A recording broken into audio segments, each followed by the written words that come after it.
திருச்சிற்றம்பலம்.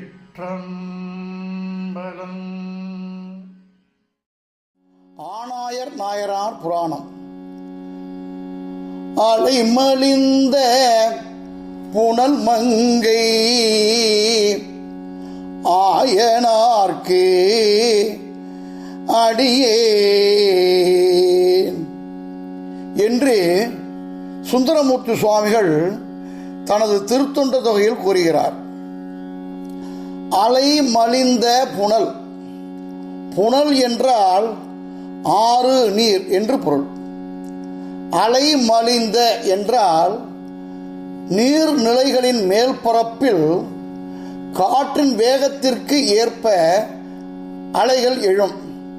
அதைத்தான் அவ்வாறு கூறுகிறார் சுந்தரமூர்த்தி சுவாமிகள்.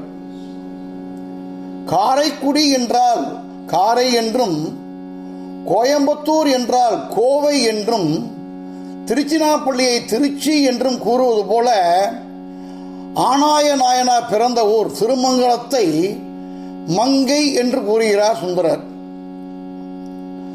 அலை மலிந்த புனல் மங்கை ஆயனார்க்கு அடியேன் என்கின்ற பாடல் வரியானது அலைகள் எழுப்பும் நீர்நிலைகள் அதிகம் உள்ள திருமங்கலம் என்னும் திருத்தலத்தில் அவதரித்த ஆனாய நாயனார் பாதத்தை வணங்குகிறேன் என்று பொருள் அமையுமாறு தனது திருத்தொண்ட தொகையில் சுந்தரமூர்த்தி சுவாமிகள் கூறியுள்ளார்.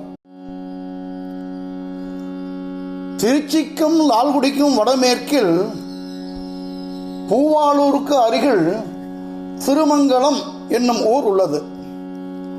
அங்குதான் ஆனாய நாயனார் அவதரித்தார். இவர் தனது குலத்தொழிலான ஆணிரைகளை மேய்க்கும் தொழிலை மேற்கொண்டார். ஆணிரைகளை அதிகம் பெற்று இருந்ததால் ஆனாயர் என்று பெயர் பெற்றார். ஆணிரைகள் சிவபெருமானுக்கு பஞ்சகவ்யம் தருவதால் ஆணிரைகளை மேய்க்கும் தொழிலை ஒரு சிவத்தொண்டாகவே செய்து வந்தார். இவர் வேங்குழலில், அதாவது புல்லாங்குழலில் இறைவனின் பஞ்சாட்சர மந்திரத்தை இசையுடன் பண்ணமைத்து 3 ஸ்தாயைகளிலும் இசைப்பதில் மிகவும் வல்லவர். இவர் எப்போதுமே வேங்குழலில் 5 எழுத்து மந்திரத்தை இசைத்துக் கொண்டே இருப்பார். இவரது இசைக்கு அனைவருமே கட்டுப்பட்டனர். ஒரு நாள் வழக்கம் போல ஆணிரைகளை மேய்க்க முல்லை நிலத்திற்கு புறப்பட்டார். புறப்படும் போது கையில் மாடு மேய்க்க ஒரு கோலும் மற்றும் வேங்குழலும் எடுத்துக்கொண்டார். தன் தலையிலும் கழுத்திலும் சிவபெருமானுக்கு மிகவும் உகந்த கொன்றை மலர்களையும் மாலைகளையும் சூடிக்கொண்டார்.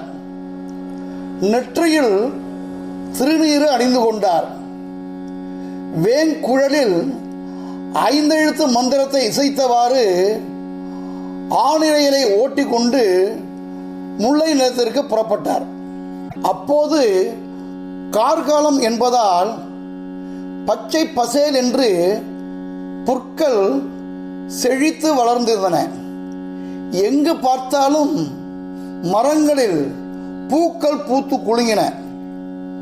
பூக்களின் வாசனையானது ஆயனாரை மெய்சிலிர்க்க வைத்தது. கொன்றை மரங்கள் பலவற்றில் பூக்கள் நிறைய பூத்து குலுங்கின. இவை அனைத்துமே நாயனாரை தன் நிலையை மறக்க செய்தது. அது சமயம் நாயனார் நிறைய பூத்து குலுங்கும் ஒரு பெரிய கொன்றை மரத்தை கண்டார். அந்த மரமானது கொன்றை மாலை அணிந்த சிவபெருமானாகவே அந்த மரம் அவருக்கு காட்சி அளித்ததை உணர்ந்தார்.